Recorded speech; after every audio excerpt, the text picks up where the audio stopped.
पटिया में रे छौड़ा छेड़ा भी तमिल जंगी मोटिया में आ पापा मार देता गोली कौन पटिया में गे छौड़ी पूछली है के करो जमुना बाड़ा जिला के नाम गे छौड़ी पूछली है के करो जमुना बाड़ा जिला के नाम जेकरा जिंदा लोग ता छोड़े करो है मुरादो परनाम जेकरा जिंदा लोग ता छोड़े करो है मुरादो परनाम। हम तोरा से डराइयो की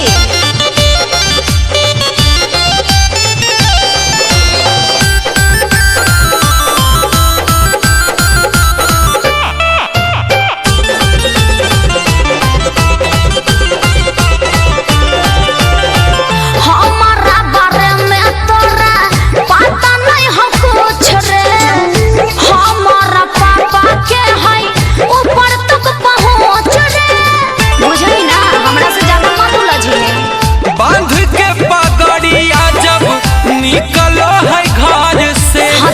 मत भी डरा जा है मगहिया के डर से छौड़ी पूछली है गाया से खपूरा जिला के नाम के छौड़ी पूछली है यारा बने औरंगाबाद के नाम जेकरा जिंदा लोग ता छोड़े करो है मुरादो परनाम जेकरा जिंदा लोग ता छोड़े करो है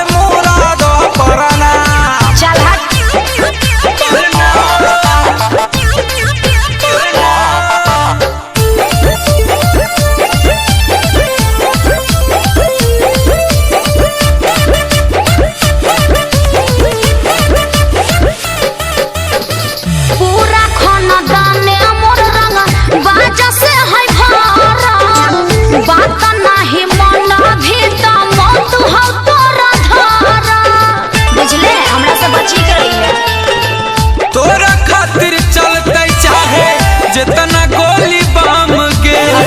दिल में तो बस गेल ही छोड़ा बहु नहीं हम गे छौड़ी पूछली है पता ना